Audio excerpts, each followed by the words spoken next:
saying he refuses to give up hope despite what he called a fault line in our democracy exposed by the massacre of 5 police officers in Texas. I understand how Americans are feeling. But Dallas, I'm here to say we must reject such despair. I'm here to insist that we are not as divided as we seem. And I know that because I know America.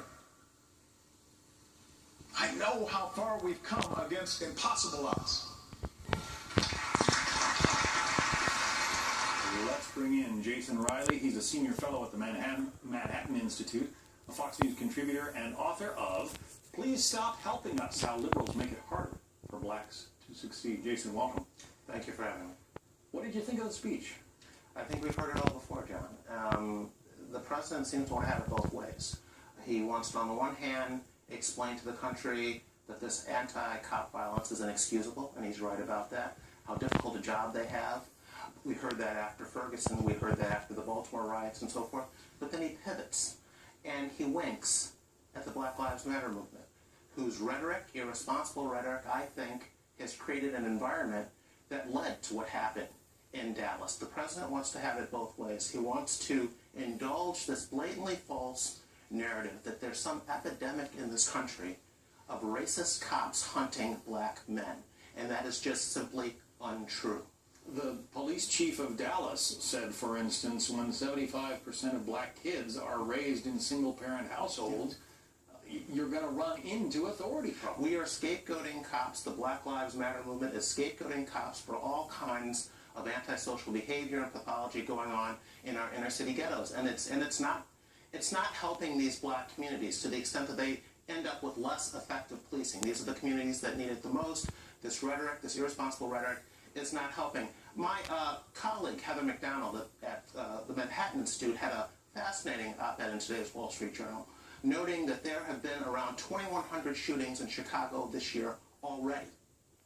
9 of these shooting victims were perpetrated by cops, violent shootings by cops. 9 out of close to 2,100. The problem is not the cops. The problem in these neighborhoods are frankly, other young, violent men killing one another. Sometimes the problem is the lack of cops. Yes, yes, exactly. We just had a study by a Harvard economist, a black economist, by the way, who did a multi-year, very comprehensive study that found no bias in police shootings. None. Zero. This is a false narrative that is being pushed by the left and by the Black Lives Matter movement in particular, and I think that the president should condemn it outright instead of equivocating the way he has so far. The president pivoted in his speech to the idea of gun control, saying that it's easier in some inner-city neighborhoods for a young black kid to get his hands on a Glock than a book or a computer. That seemed like a bit of hyperbole to me, but here's what you wrote in your column. If the overwhelming majority of gun owners in the U.S. act responsibly, is the bigger problem the number of guns or the small minority of irresponsible gun owners? And if the perpetrators of gun violence are consistently concentrated among certain racial and ethnic groups, isn't it more likely that culture, say attitudes toward established authority in general and officials in the criminal justice system in particular, tells us more about gun violence than the number of firearms in circulation? Alas, the answers to those questions seem to be of little interest to most liberals, even the honest ones. Right, and I think the media, the mainstream liberal media, should not be let off the hook here. The Washington Post last week ran a very long, prominent story breaking down police shootings by race.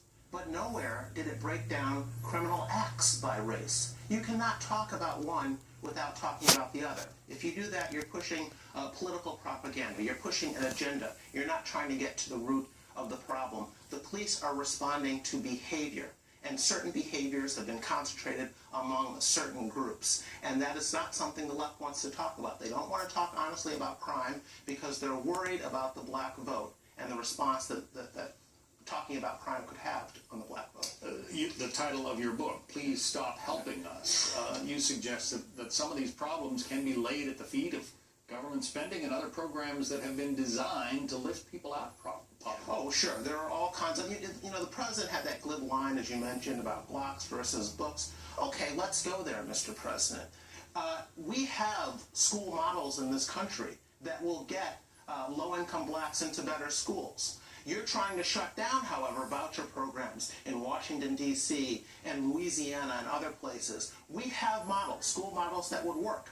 This president, however, has a political agenda. He's decided to side with the teachers' unions who oppose school choice instead of with the constituencies that need better schools. So again, when I hear glib lines like that, I am not persuaded that he is serious about getting at the root causes. This is not about gun control. As you mentioned, people in rural areas own more guns than people in inner cities, yet the violence is in inner cities. Whites own more guns than blacks, yet the violence is among blacks and Hispanics. The gun control argument, it does not hold up. Jason Ratting, so good to have you on. We'll have you back soon. Thank you. Heather. All right.